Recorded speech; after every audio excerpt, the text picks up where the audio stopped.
Every time I watch the news these days, I see the same old leaders trying to lead us into wars with propaganda that they feed us. As the unelected president of the United States of General Motors plans his next move aimed to help his business partners meet their quotas, and I watch the world just step aside, waiting for their piece of the American pie.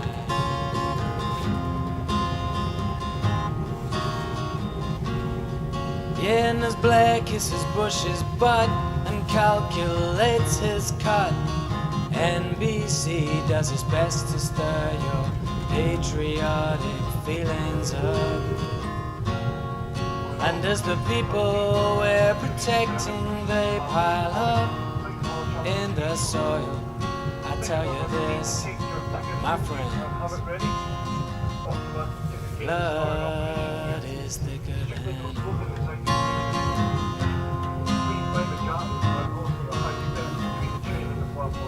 yeah, well, people, they try to tell me the ends justify the means. Well, I guess these people haven't ever listened to the screams. And there's clearly many questions that I really can't ignore. Like, is it a just war? Or is it just a war?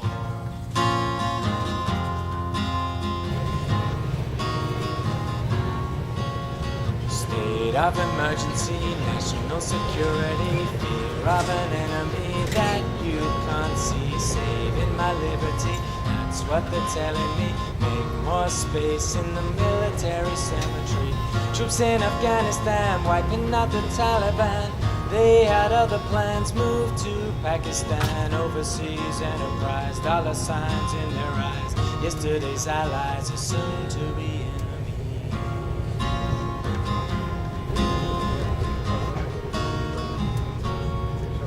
Well, we went on and they're looking for the WMD.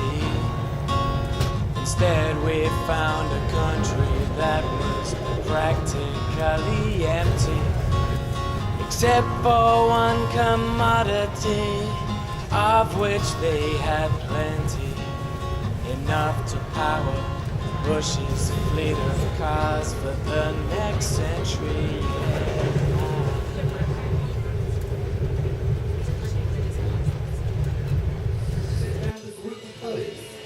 The chance for you in the audience to write a bit of poetry, and you don't have to be up on there on stage like us idiots flogging ourselves out under these hot lights. You can write your own poetry while sitting from the comfort of your own chair. Basically it works like a game of consequences. There is a line of poetry on this piece of paper. Please write one line only underneath it, nice and neat, so I can read it at the end of the evening when I've had a drink. And then fold a bit of paper over so that only your line is visible to the next person and pass it on to them. And we'll either produce a great work of art or a complete pile of absolute rubbish, and I shall read it out in a deep, beautiful poetic voice as if it actually is worth something. And then I'll pick out the best line, which wins the wonderful prize of from Spar's Bargain Buckets, Easter eggs that didn't sell over Easter. That is just to show you that there's no fucking money in poetry, whatever level you're at. Okay. Right. Set his camera up all very nicely, and I'm already sort of moving the microphone stand out of the way, so you can't focus on that. And I'm already... Right, okay, yeah. Thank you all for coming along to this tonight, which is Demented Eloquence. So can you give it up for Demented Eloquence? Whoa, right. We have a show and a half for you tonight. In fact, we've got so much of a show which we're trying to fit it all in for you. So I shall not be going on too long tonight, so that you can hear all our wonderful poets and storytellers that we have here tonight for your delectation. Right, I'm Rapunzel Wizard, your host. I'm going to start you off with a few poems just to break the mood and lead you into the evening gently. And then, he says, looking at his wonderful list, we're going to have a little bit of Duffy, who's going to come up and give you a little bit of his poetry, just as an introduction. Then a bit of Ryan as well, a little bit of Robin, and then we'll have a first set from Andrew, which will be our first bit. So just to introduce everybody to you and all that. And then we'll have a bit of a break, and we'll be doing more from everybody later. Right, okay, so where shall we start? I think we should probably start with my second least favourite daytime telly personality. This is called Alan Titchmarsh. Oh, you're so perfectly green welly, you're so perfectly daytime telly, you're as anodyne as Valium, positively Alan-adine. And I find your easygoing mannerisms as reassuring as David Cameron's. You're as edgy as a circle, as uplifting as a whirlpool. You're a thoroughgoing pain in the arse, you're about as life-affirming as Dignitas. So I'd like to plant Alan Titchmarsh, tit deep in a marsh, head first.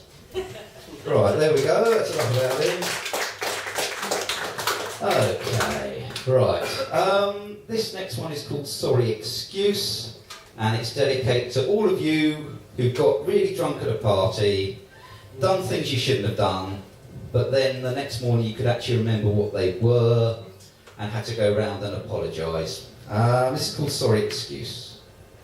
I'm sorry how I behaved at your party. I viewed the quantity of booze as a challenge you must admit I rose to heartily, but I'm sorry I misbehaved at your party. And I didn't know that picture on your wall was your favourite dead grandfather. I thought my added-in marker pen, Hitler moustache, suited him. And I'm sorry the link between my brain and bladder failed me miserably, and it wasn't my fault this toilet was locked, and you have to admit your houseplants looked like they needed a good watering, though I appreciate your digibox didn't. And I'm sorry that the trampoline in next door's garden was too much of a tempting target, and I realised I weigh a bit more than the average 7-year-old, and I knew I should have stopped jumping when I heard the sound of metal shearing.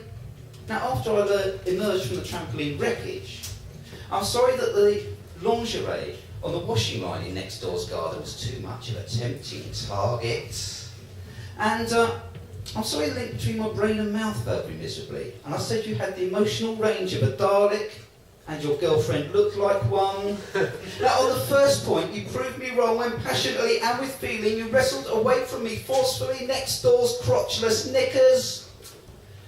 The fact your party was a flat warming was no excuse for me to set fire to your kitchen. And it wasn't helpful when I suggested you just told the landlord the sink had spontaneously combusted. And I'm sorry the link between my stomach and mouth failed me miserably. And it wasn't my fault the toilet was still locked, but the wardrobe opened. And I wasn't to know I have to confess that was your girlfriend's favourite dress. And talking of your girlfriend, I apologise for telling everyone she'd been an extra in Lord of the Rings as an Uruk-hai. And I'm sorry that didn't stop me shagging her noisily on your bed. I'm sure the stains will come out of the sheets. And I'm sorry that even though I fell asleep and was quite useless, she found the wine bottle and enjoyed herself so much that she had an orgasm that was so loud that the neighbours thought you were torturing sheep and called the RSPCA and police. So generally, I'm sorry. But, well, can I come round for your birthday? Yeah, can I come round for your birthday? Thank you. Cheers. Right, okay. I'm going to do this one next. This next one comes with a picture. I don't know if you can see that. Well, this one may be extremely libelous. I don't know. I'll be quite happy if Alan Titchmarsh sued me. But right, this one's got a picture. It's a car door, close up. And there is a tiny scratch there. Can you see that scratch there? Yes. Yes, can you just about see that? I can pass that round the audience if you want. Guess how much that costs to fix? 320. Whoa. Higher. £888. Alright, we hired this car from a certain company called Arnold Clark, so having to pay ridiculous amounts of money. Poets fight back the only way they can, and that's by writing a poem. And it's got, you can join in with the Arnold Clarks if you like, and I'll get to them. You've got the option. To fix a scratch on the door is a great expense of £888.22. Yes, they'll charge you a fortune if you leave a mark, so don't hire a car from Arnold Clark. They say they'll call back, but don't for a lark. They say they'll fix it and then leave you in the dark, so don't hire a car from Arnold Clark. It grates, Arnold Clark think it's great to model their customer service on Norman Bates. So don't hire a car from Arnold Clark. They don't know their way around a car for sure. Work on a rear bumper is required for that scratch on the door. They seem in league with the forces of dark, so don't hire a car from Arnold Clark. Chasing up Arnold Clark is as fun as what comes out of Jeremy Clarkson's bum. So don't hire a car from Arnold Clark. They spent £300 on silver paint. Is it made from solid sterling at that kind of rate? At your expense, their message is stark. So don't hire a car from Arnold Clark. I said don't hire a car from Arnold Clark. Thank you very much. Cheers. Right. Okay. I'm going to do one more, and then we're going to have Duffy, who's going to come up and give his little introductory set, and I don't know, maybe say a word about what Hello Poetry is up to and about. Right, let's just do this one. This is called Current Crisis. I wrote this sort of last week when there was a current crisis? Or was it the week before? I don't know. But yes, when the news and the tabloids went completely over the top. Cameron, on his podium, reassuring everyone that if you are passing in your car and somewhat are lacking in this commodity, sidle up and try to acquire it casually.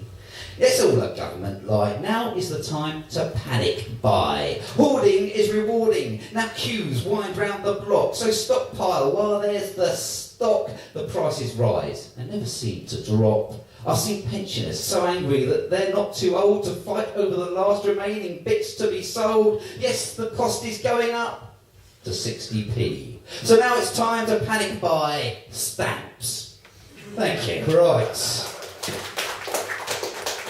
Okay. Now, are you ready to come up and give us a 3-minute blast? Okay, so can you give it up for our first performer, Duffy? I'm only going to do one poem just now and then tell you what Hello Poetry is all about. Hello. It's such a simple little thing. One tiny word. To heck with those that say help as other people. Hello can be what you want it to mean. It's a hand out held. Welcome in. A stranger no more. Well, how have you been? A dashing chap. Delightful dish, that one thing that you really couldn't do without. Hello is old, is new alike. Breaker of ice, timid held question, wondrous deliverance from pain of an empty life. When someone says, hello, I see you on the worst day to exist. Hello is hope. Hello is poetry. So what Hello Poetry is all about is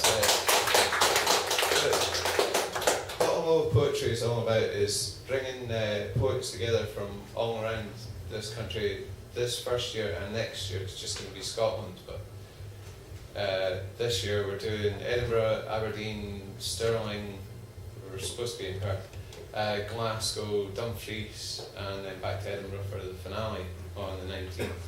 It's all in a 6-week period. We're trying to get in as many poets as possible.